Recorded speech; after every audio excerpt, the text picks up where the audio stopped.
আসসালামু আলাইকুম।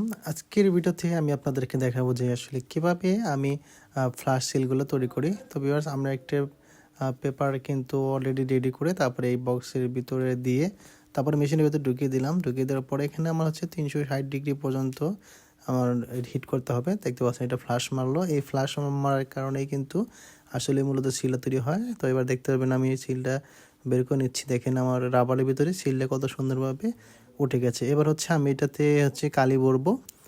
তো কালি ভরার আগে আমি আপনাদেরকে দেখাচ্ছি, দেখেন কত সুন্দরভাবে এই নাম্বারগুলো বা হচ্ছে লেখাগুলো উঠে গেছে। এবার আমি হচ্ছে একটা হ্যান্ডেলের ভিতরে বোথ সাইড ট্যাপ দিয়ে এখন আটকিয়ে নিব।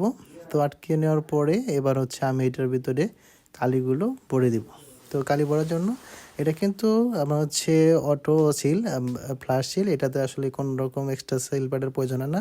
তো দেখতে পাচ্ছেন আমরা কালি কিন্তু এভাবেই ভরে দিই। দেখতে পাচ্ছেন কালিগুলো এটার ভিতরে আমরা দিয়ে দিলাম। দিয়ে দেওয়ার পরে একটু সময় ওয়েট করার পরেই কালিগুলো কিন্তু এখানে চুষে নিয়ে যাবে। সম্পূর্ণ নিয়ে যাওয়ার পরে এখানে আমরা হচ্ছে একটু আগলা যে কালিগুলো সেটা মুছে নিব। মুছে নেওয়ার পরে এবার হচ্ছে আমরা একটা সাদা পেপারের মধ্যে, তো এখানে কয়েকটা সিল মারার পরে দেখতে পাচ্ছেন সাইড দিয়ে কালি আসছে, এটা কিন্তু ক্লিয়ার হয়ে যাবে। তো দেখতে পাচ্ছেন আস্তে আস্তে কিন্তু অনেকটা ক্লিয়ার হয়ে গেল। তো যারা হচ্ছে এভাবে আপনারা হচ্ছে অটো সিলগুলো তৈরি করতে চান কোনো রকম সিল প্যাডের ঝামেলা ছাড়া, তারা যোগাযোগ করতে পারেন হাসান কম্পিউটার, গোবিন্দশী বাজার, বোয়াপুর, টাঙ্গাইল। ধন্যবাদ সবাইকে। ভিডিও